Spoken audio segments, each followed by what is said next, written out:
Weight management is a $36 billion industry. As with all industries, there are buyers and sellers. Unfortunately, in the weight loss business, the sellers typically misinform and mislead the buyers, often putting them at risk. Witness the hundreds of class action suits and legal actions taken against the marketers of pills, potions, hypnosis, and even medically prescribed products like fen-phen. Equally guilty, the most established names in weight loss continually misinform the public.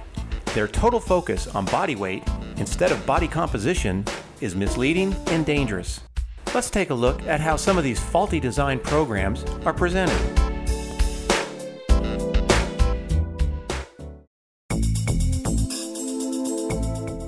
The rationale behind restricted calorie dieting is rooted in the mathematical manipulation of calories.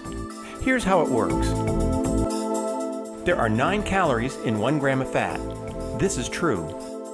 There are 3,500 calories in a pound of fat. This is also true. And for this example, we'll assume our 200-pound dieter is consuming 3,000 calories a day. So, theoretically, using this math, commercial weight loss companies contend that if a 200-pound dieter reduces his intake by 1,000 calories per day, or 7,000 calories per week, he should lose 2 pounds per week.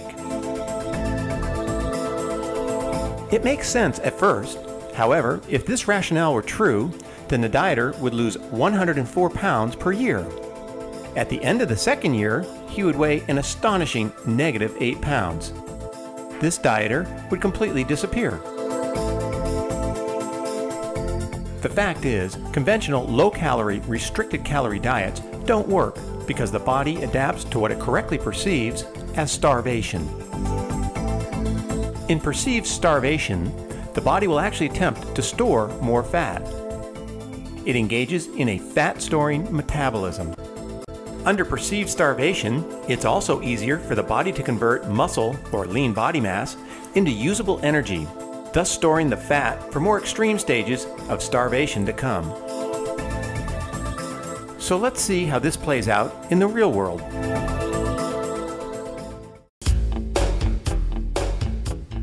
Meet Joe Dieter. He's going back to his high school reunion and wants to lose 30 pounds so he'll look good in front of his former classmates. And he wants to lose it quickly. So he goes to a commercial weight loss center. Joe is 40 years old. He's 5'10", 200 pounds, and 26% body fat. He consumes approximately 3,000 calories a day in 2 big meals. The first thing the commercial weight loss center does is reduce Joe's caloric intake by 1,000 calories. And sure enough, Joe drops 10 pounds in just 2 weeks.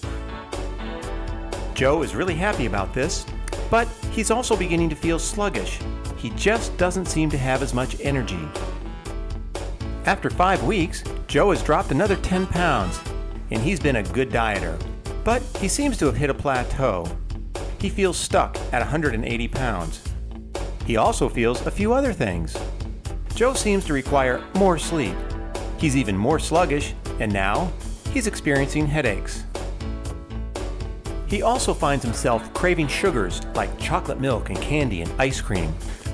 All of these symptoms are Joe's body trying to tell him he needs more food to fuel his body. Even his cravings are an attempt by Joe's body to get some instant energy.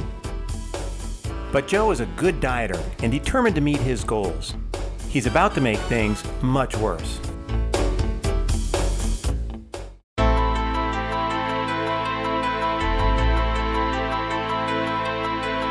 To break through his current weight, the Commercial Weight Loss Center puts Joe on the famous Plateau Busters program. Joe is now consuming just 1,500 calories a day, half the amount from when he started. This is sure to get him down to his goal of 170 pounds. Well, Joe made it. He hit his goal. But let's take a look at his post-diet statistics.